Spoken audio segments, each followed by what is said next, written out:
عادت جس کی ہے نا وہ ایک لڑکا ہے، ایران میں پیدا ہوا، نام اس کا ماپا ہے۔ کیا نام ہے؟ ماپا۔ وہ لڑکے نے ایک دن اپنے باپ، ایران میں پوجا ہوتی تھی بڑی آتش کدہ، ایران کے اندر آگ کی پوجا کی جاتی، اس نے آگ کی پوجا کر دی۔ ابے نے اس کو اپنی آگ کی پوجا والی جگہ پہ اس قدر اس نے عبادت کی، اتنا غلو کیا اپنے فارسی مذہب کے اندر بھی، اخیر جو وہ آتش کدہ ایران کا سب سے بڑا تھا روہت پنڈت، اس نے کہہ دیا بھی یہ لڑکا میری جگہ پہ یہاں پہ تم لوگوں کو دینی فرائض جو ہیں ہمارے مذہبی فرائض یہ سارا انجام دیتا ہے۔ وہ لڑکا جو ہے اس کی باپ نے حفاظت اس طرح کی تھی جس طرح لڑکیاں گھروں میں رکھی جاتی، اس طرح حفاظت، اس کو کہیں نہیں جانے دیتا تھا، صرف کہتا تھا کہ مذہبی جگہ پر جانا ہے جہاں آگ کی پوجا ہوتی ہے اور تم نے وہاں پر پوجا کرنی۔ لڑکا وہاں جاتا رہا۔ اس کے بعد وہ لڑکا ایک دن نا باپ کی طبیعت خراب ہو گئی، باپ بڑا ذمہ دار اور امیر آدمی تھا، ایک دن باپ کی طبیعت خراب ہوئی، اسے لڑکے کو بھیج دیا، اس نے کہا جا یار جا کے نا زمینوں پر ہو کے آ۔ زمینوں پر گیا تو راستے کے اندر ایک گرجا نظر آ گیا، وہاں پر جب اسے واپسی پر دیکھا گرجے کو ہے تو اس نے دیکھا وہاں پادری عبادت کریں، نماز پڑھیں، اس کو ان کی مناجات اور ان کا انہمات اور جو عبادت اور نماز تھی پادریوں کی بڑی پسند آئی لڑکے کو۔ لڑکے نے ان سے بات کی، انہوں نے کہا یار آپ لوگ یہ کیا مذہب ہے؟ انہوں نے پوری مذہب کی تفصیلات بتائی اس کے بارے میں، اور اس کے بعد اس نے پوچھا یار یہ جو مذہب ہے اس کا سب سے بڑا جو پنڈت ہے، جو تم لوگوں کے ہاں سب سے بڑا پادری ہوتا ہے، وہ کہاں پر رہتا ہے؟ میں اس سے ملنا چاہتا ہوں۔ انہوں نے بتایا وہ شام کے اندر ہے۔ چلو آ گیا گھر، شام کو باپ کو آ کے بتایا ابا جی وہاں پر میں نے دیکھا۔ اس نے کہا بیٹا لڑکے وہاں نہ جایا کر، تجھے منع کر دی۔ اس نے کہا ابا جی اتنا اچھا مذہب ہے، آپ بھی جائیں گے نا تو آپ بھی دیوانے ہو جائیں گے۔ باپ کے دل میں کھٹک آ گئی بھی لڑکا جو ہے نا عیسائی ہوا ہی ہوا۔ اس نے اسی وقت لڑکے کو گھر کے اندر بیڑیاں پہنا دی اور اس کو کہہ دیا کہ اب تو گھر سے نہیں نکل سکتا، کسی صورت میں بھی اس چار دیواری کے اندر ہی رہنا ہے۔ لڑکے نے کسی نہ کسی ملازم کے ہاتھ میں ان پادریوں کو جو وہاں گرجے میں بیٹھے تھے پیغام پہنچایا بھی اگر قافلہ شام سے آئے نا، تاجر اور بڑے بڑے تم لوگوں کے آئے تو مجھے اطلاع کر دی۔ وہ آ گیا، انہوں نے اطلاع ہوگی، اسے دوسری اطلاع ہو جائے کہ جب جس دن جانے لگے مجھے بتا دینا۔ انہوں نے بتا دیا کہ فلانی تاریخ کو یہ قافلہ واپس شام چلے جانا۔ تو لڑکا وہاں پر کہا ٹھیک ہے۔ لڑکے نے رات ہی بیڑیاں کاٹی، جا کے ان کے ساتھ بیٹھا اور شام کو نکل گیا۔ اللہ اکبر۔ وہاں جو سب سے بڑا لاٹ پادری تھا اس کے پاس جا کر اس نے بیٹھ کر وہاں پہ دین حاصل کی اور اس کے پاس رہنے لگ گیا۔ اخیر اس کو وہاں پر رہتے رہتے وہ پادری جو تھا نا، اس کی جب موت کا وقت آیا، اس نے پادری کو دیکھا بھی پادری ظاہر بڑا نیک ہے، اندر سے بڑا بے ایمان ہے، لوگوں کو صدقے زکاتوں کی ترغیب دیتا ہے، اور اس کے بعد جب لوگ اس کو صدقہ زکات دیتے سارا ہی جمع کر کے نا مٹکے بھر لیتا ہے، سونے کے چاندی کے مٹکے بھر لیتا ہے۔ وہ گیا مار، دنیا اکٹھی ہو گئی بھی پادری کو دفنائیں۔ لڑکے نے مابے نے باہر آ کر کہا میں مابا ہوں، میں عیسائی ہوا اور ساری زندگی میں نے یہیں پر اپنی لگا دی۔ پادری سے میں نے کہا جناب میں اب دین کے لیے کوئی کام کرنا چاہتا تھا، اس سے مجھے اپنے ساتھ رکھ لیا۔ یہ آپ کو نصیحتیں کرتا تھا، اندر دولت بڑی جمع کر کے رکھی، بخیل پرلے درجے کا بد کردار ہے مالی لحاظ سے، اس لیے اس کو میں تمہیں دکھا دوں۔ اور 7 مٹکے سونے کے بھرے ہوئے اس نے لوگوں کو نکال کے لا کے دکھائے بھی یہ زمین میں دفن کیے ہیں۔ اتنا مال کا پجاری تھا، اس کو اللہ سے کوئی پیار نہیں تھا۔ دنیا نے اس کو بجائے دفن کرنے کے پادری لٹکا دیا، پھانسی پر لٹکا دیا، اور اس کی جگہ دوسرا پادری آ گیا۔ وہ دوسرا پادری جس وقت آیا بڑا نیک، متقی، پرہیزگار، اور اس پادری کی اس نے خوب خدمت کی، اس سے بھی بڑا مانوس ہو گیا، دلی محبت کرنے لگ گیا۔ پادری کا جب آخری وقت آیا تو اس نے کہا استاد جی میری بات سنیں، آپ دنیا سے جاتے ہیں، آپ جیسا کوئی آدمی مجھے سچا تلاش ہے، اس کی وہ مجھے نا بندہ بتائیں جس کے پاس میں یہاں پر چلیں۔ پادری نے اس کو کہا بیٹا دنیا مذہب بدل چکی ہے، اب وہ وقت نہیں رہ گیا، عیسیٰ علیہ السلام کو دنیا سے گئے، ایک عرصہ گزر گیا ہے، لیکن میرے بچے میں تجھے ایک پادری کا بتاتا ہوں، میرا وہ یار ہے موصل میں رہتا ہے، ادھر چل۔ کہاں سے نکلا؟ ایران سے۔ کہاں چلا گیا؟ شام۔ شام سے اب کہاں نکل رہا ہے؟ موصل جا رہا ہے۔ موصل چلا گیا، پادری کو جا کے بتایا بھی فلانا آپ کا یار فوت ہو گیا، اس نے مجھے آپ کے پاس بھیجا، میں آپ کی خدمت کے لیے آ گیا ہوں، مجھے سچے دین کی تلاش ہے، اس لیے میں آپ کے سامنے بیٹھ کر نہ دین کو سیکھنا چاہتا ہوں۔ اس نے کہا ٹھیک ہے۔ وہ بھی بڑا متقی پرہیزگار پادری تھا، لیکن جب اس کا بھی ایک وقت آ گیا، وہ بھی فوت ہونے لگا، تو اس نے کہا لڑکے میں تو اب دنیا سے اس نے کہا استاد جی جیسے پچھلے نے میرے ساتھ نیکی کمائی آپ بھی نیکی کمائیں۔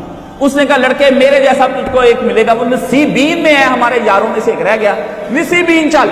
وہ عراق شام، شام کو عراق تو پھر آگے نصیبین نکل گیا۔ نصیبین وہاں پہنچ گیا، وہاں پادری کے پاس جس وقت پہنچا تو اس نے جا کے پادری کی بڑی خدمت کی، دن رات اس کی صحبت اور قرآن اپنی بائبل پڑھنی، بڑا مزہ انجوائے کرتا رہا۔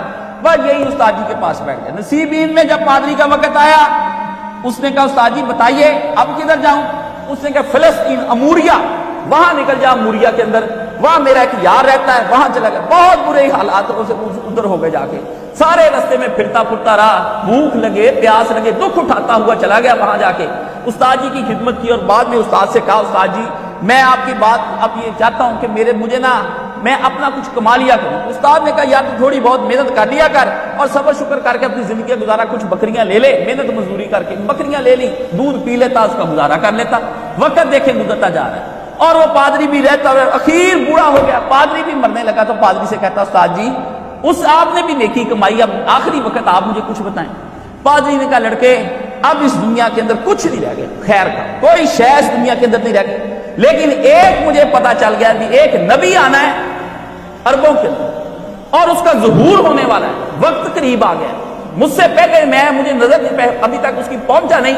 کھجوروں کی سرزمین ہے, تجھے وہاں پر جانے کے لیے جانا چاہیے, عرب کے اندر ہے. تو اس نے کہا اچھا میں عرب چلا جاتا ہوں. تو وہ اپنی ادھر بیٹھا تھا موریا کے اندر ہی, تو وہاں پر عربوں کا ایک قبیلہ آ گیا بنو کلب. تو اس نے ان سے کہا کہ یار جس دن تم لوگوں نے جانا ہے نا, میں تم کو یہ کچھ بکریاں دیتا ہوں, میری بکریاں اور یہ گائیں تم لے لو, اس کے عوض میں مجھے تجھے عرب لے جاؤ. وہ عرب لے گئے, لیکن چلاکی انہوں نے تھوڑی دیکھے نا, چلتا ہوں تھوڑی دور ہر تیز رو کے ساتھ, پہچانتا نہیں ہوں ابھی راہبر کو میں. غالب نے کتنا دکھ کے بھرے, اس نے کہا ہر ایک کے ساتھ ایک, یہ جماعتیں تنظیمیں بنی ہیں, لوگ تڑپ رہے کس کے ساتھ جائیں. تو اسے کہ چلتا ہوں تھوڑی دور ہر ایک تیز رو کے ساتھ. بہت بندے تیز راہ ہوتا ہے, کوئی رہنما بن جاتا ہے, میری ہاتھ پکڑ لیتا ہے, کبھی اس پی ٹی آئی میں چلا گیا, کبھی مسلم لیگ میں چلا گیا, کبھی جماعت میں چلا گیا, پھر رہے. لیکن وہ کہتا چلتا ہوں تھوڑی دور ہر ایک راہ رو کے ساتھ, پہچانتا نہیں ہوں ابھی راہبر کو میں, میرا کہاں راہبر رہ گیا. اخیر وہ چلا گیا وہاں پر اور انہوں نے لے جا کے اس کو بیچ دیا. بڑا ظلم کیا اس بنو کلب نے, غلام ظاہر کر کے اس کو وہاں پر بیچ دیا. وہ بیچارہ دھوکے سے ان کے قبضے, اس کا مال بھی سارا لے لیا اور ظلم بھی اس کے ساتھ بڑا کمایا. وہ بیچارہ چھوڑ چھاڑ کے ٹھیک ہے, وہ بیٹھا تھا وادی القرا کے اندر, وہاں پر اس بیٹھا ہے نا, جس یہودی کو بیچا نا اس یہودی کا چاچے کا پتا آ گیا. اس نے کہا یار مجھے ایک بندہ چاہیے, کوئی غلام دے دے. اس نے کہا یار یہ میرا ہی آیا ہوا غلام ہے مابا, اس کو لے جا تو اپنے ساتھ. وہ مابا اس کے ہاتھ بیچ دی. وہ مابے کو لے کے مدینے چلا گیا. مدینہ شریف وہ وہاں پر پہنچ گیا, مابا مزدوریاں کرے دن رات. وہاں پر دیکھیں آزاد بچہ, خوشحال خاندان کا ذمہ دار, جگیردار فیوڈلسٹ کا بیٹا تھا. اس زمانے کا مانا اور مذہبی بھی بہت کمال کا کہ دنیا نوکر چاکر اس کے دائیں بائیں حق کی تلاش اس کو گھمائے پھر آ رہی ہے. گھومتا پھرتا پھر وہاں پر چلا گیا. وہاں پر جا کر اس کو پتا چلا, ایک دن وہاں بیٹھا تھا تو اپنی کھجور کے تنے کے اوپر کوئی کام کر رہا تھا. تو مالک نیچے بیٹھا اپنے کزن کے ساتھ بات کرے, یہودی دوسرے یہودی کے ساتھ, کہتا یار یہ سارے پتہ نہیں قبیلے والے کہاں دفع ہو گئے. پتا چلا ہے کہ ایک نبی آ رہا ہے قبا کے علاقے میں, وہاں پر پہنچ بیٹھا ہوا ہے آ کے, یہ اس کے استقبال کے لیے نکلتے پھرتے ہیں. اوپر سے سنا نیچے آ گیا.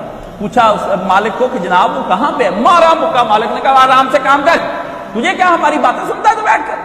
تو لیکن دل میں تڑپ آ گئی لڑکے کی. لڑکے نے کہا بھی بوڑھا ہو گیا تھا, اب وہ پھرتا پھرتا عمر اس کی گزر گئی, بوڑھا ضعیف ہو گیا, کہاں جوانی میں گھر سے نکلا تھا, بوڑھا ہو گیا. تو اخیر بڑھاپے میں آ کر وہ اس وقت سوچا بھی وہ آ گئے. اتنے میں نبی پاک صلی اللہ علیہ وسلم وہاں پر آ گئے. رسول پاک صلی اللہ علیہ وسلم کی مدینے آمد ہو گئی. ماپا کو سمجھ آ گئی بھی یار یہ اب جانا چاہیے. پادری اس کو بتا گیا تھا کہ نشانیاں 2-3 تجھے میں بتا دیتا ہوں. 3 نشانیاں اس کی ہوں گی. صدقہ نہیں کھائے گا, نبی ہوگا سچا خدا کا, ہدیہ دے گا, ہدیہ کھا لے گا, اور یہاں پر اس کے کندھوں کے درمیان ایک نا مہر نبوت بنی ہوگی. اونچے تھوڑا سا گوشت ابھرا ہوا ہوگا یہاں پہ تھوڑا سا, اور اس کے آس پاس تل ہوں گے, بال اگے ہوں گے. وہ اللہ نے اس کی نشانی لگائی, اور تراز زبور انجیل میں یہی نشانیاں آئی ہیں, تو اس کے پاس چلا جائے. تو وہ نبی پاک صلی اللہ علیہ وسلم آ گئے. حضور صلی اللہ علیہ وسلم اس کو پتا چل گیا بھی حضور آ گئے, تو نبی علیہ الصلوۃ والسلام کے پاس چلا گیا. پہلے دن جا کے حضور کے سامنے اس سے جا کر کہا کہ جناب صدقہ لے کر آئے. تو رسول اللہ صلی اللہ علیہ وسلم نے صحابہ کو کہا کھا جاؤ. آپ نہیں کھایا, نشانی پوری ہو گئی. اگلے دن آ گیا حضور علیہ الصلوۃ والسلام کے پاس لا کر کے نبی پاک کو کہا ہدیہ لے کر آئے جناب کی خدمت میں. سرکار نے خود بھی نوش فرمایا, صحابہ کو بھی ساری تقسیم کر دی. 2 نشانیاں جس وقت پوری ہو گئی, اب اس کے دل کے اندر تڑپ رہا. تو اتنے میں کوئی ایک بندہ, نبی پاک ایک دن صلی اللہ علیہ وسلم بقیع کے اندر گئے, کوئی صحابی فوت ہو گیا, حضور وہاں پہ چلے گئے. تو حضور کے کنڈی کھلی ہوئی, یہ آپ کہنا, تو ادھر آ گیا یہ ماپا, گھومتا رہا پھرتا رہا, دیکھی جائے حضور کے کبھی ادھر جائے کبھی ادھر جائے. نبی علیہ السلام کو اللہ نے فراست عطا فرمائی. آپ کو سارا پتا تھا, اللہ نے بتایا تھا کہ نبی یہ تیری مورے بھی دیکھنے کے لیے کئی بندوں نے آ گئی. تو رسول اللہ صلی اللہ علیہ وسلم نے اس طرح کرتا پیچھے کیا, اور اس نے تو آپ علیہ السلام کی مورے نظر آئی. اس نے دیکھتے ہی اس کو بوسے دینے شروع کر دیے. وہ گر پڑا حضور علیہ السلام, بہت آپ علیہ السلام سینے سے لگایا. اس سے کہا مجھے پتا چل گیا ہے آپ اللہ کے نبی ہیں, میں آپ کو اللہ کا نبی, میں بڑی دیر سے آپ کو تلاش کرتا رہا ہوں. تو نبی علیہ السلام نے مہر نبوت اس کے اپنے ہاتھ میں آ گئی. تو نبی علیہ السلام کو اس نے کہا حضور میں تو بہت بڑا غلام ہوں اور میرے ساتھ تو یہ ظلم ہوئے ہیں. داستان سنائی, حضور نے سامنے بٹھا لیا, تو سنا اپنی محبت تیرے ساتھ ہوا کیا. اس نے کہا یا رسول اللہ میں اس طرح بکتا, میں بڑے امیر خاندان کا تھا, حق کی تلاش نے میرا یہ حشر کر دیا, بھی میں اب غلام بن گیا ہوں اور بوڑھا ہو گیا اور آپ کے سامنے آ گیا, عمر بھی میری بہت 100 سے زیادہ کی عمر ہو گئی ہے, اب آپ کے سامنے ہوں, مجھے 100-150 سال ہو گیا آپ کو تلاش کرتے ہوئے, بھی آپ کہاں تھے. تو حضور علیہ السلام نے کہا کہ اچھا تو آپ کو, اس نے کہا کہ میں اپنے یہودی مالک ہے وہ مجھے خریدنا چاہے, مجھے کہتا ہے میں عذاب تو تمہیں کر دوں گا لیکن مجھے 300 بوٹا کھجور کا جو چل جائے نا پھل دینے وہ چاہیے, اور 400 کیا چاندی. سرکار نے فرمایا منظور, کر لے اس کے ساتھ بات انشاءاللہ. آج صحابہ کو بلایا, 300 بوٹا کھجور کا حضور صلی اللہ علیہ وسلم نے اس کو لگا کے دیا, اور پہلے سال ہی وہ چل پڑا سرکار کی برکت سے, ایک بھی نہیں رکا. اور آپ کے پاس ایک انڈے جتنا آیا سونا نبی علیہ السلام کے پاس, حضور پاک صلی اللہ علیہ وسلم نے وہ انڈے جتنا سونا اس کو دیا, اسے کہا حضور یہ تو بہت چھوٹا ہے.